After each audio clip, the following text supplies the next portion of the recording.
Welcome back to Car Wow, the ultimate place for car lovers who want the truth about performance, design, and driving excitement.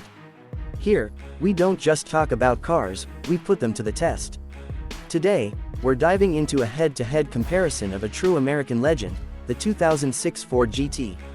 This is not just a car, it's a celebration of Ford's racing heritage, a modern reimagining of the iconic GT40, and a serious performance machine that's still turning heads nearly 2 decades later. But how does it stack up when we put it through a detailed, no-nonsense comparison test? Let's find out. The 2006 Ford GT was born out of Ford's desire to celebrate the company's centennial with a proper halo car. Inspired directly by the Le Mans winning GT40 of the 1960s, the GT is more than just a retro tribute. It's an engineering statement, built to blend supercar performance with American muscle charisma. Under the rear clamshell sits a 5.4-liter supercharged V8 producing 550 horsepower and 500 pound-feet of torque. Power goes to the rear wheels through a 6-speed manual transmission, making it a proper driver's car in every sense. In terms of design, the GT is instantly recognizable. Its low-slung profile, aerodynamic bodywork, and signature stripes give it a menacing stance that still looks fresh today. Every line and vent has a purpose, channeling air for cooling and downforce. Unlike some supercars of its era, the GT avoids unnecessary flair. Everything here is functional, from the front splitter to the rear diffuser. The mid-engine layout also gives it a balanced weight distribution, which is key for handling.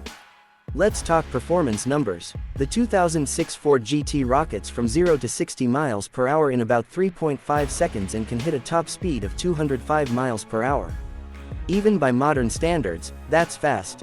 The Eaton supercharger delivers instant torque, making the GT feel ferocious from any RPM.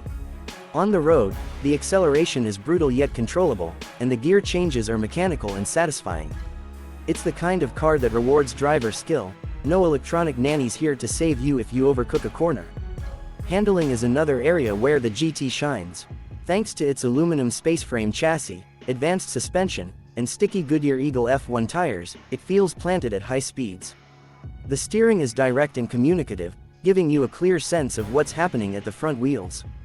It's a big car by supercar standards, but it shrinks around you when you're pushing hard, especially on a twisty road or track.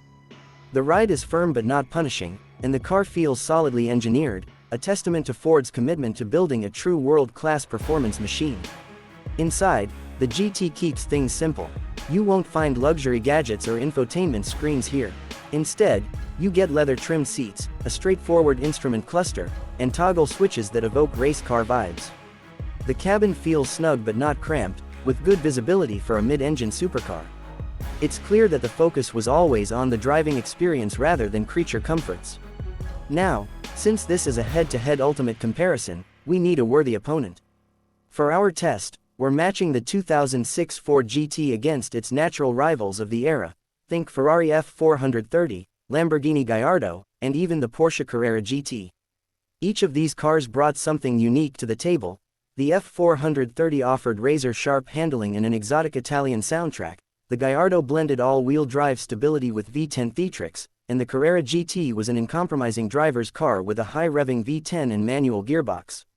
Against these competitors, the Ford GT held its own remarkably well. In straight-line speed, it often edged out the F430 and Gallardo, thanks to its massive torque and supercharger punch. The Carrera GT was still the more hardcore machine, especially on a track, but it came at a much higher price and demanded more from the driver. Where the GT really stood out was in its usability. It could deliver supercar thrills without the maintenance headaches or overly fragile nature of some European rivals. And while it didn't have the badge prestige of Ferrari or Lamborghini, it had something arguably more special, the spirit of an American Le Mans winner reborn. One of the most fascinating things about the 2006 Ford GT is how it has aged. While many early 2000s supercars now feel outdated in terms of design or performance, the GT still commands attention and respect. Its looks are timeless, its performance is still thrilling, and its connection to motorsport history gives it a depth that modern supercars sometimes lack. On the collector market, prices have skyrocketed, with well-kept examples selling for several times their original MSRP. That's a clear sign of just how much enthusiasts value this car. In real-world driving, the GT strikes a rare balance between raw performance and approachability. It's loud, yes, the supercharger whine and exhaust growl are constant companions, but it's also surprisingly drivable at lower speeds. The clutch is heavy but manageable, visibility is decent for a supercar, and it doesn't feel overly fragile.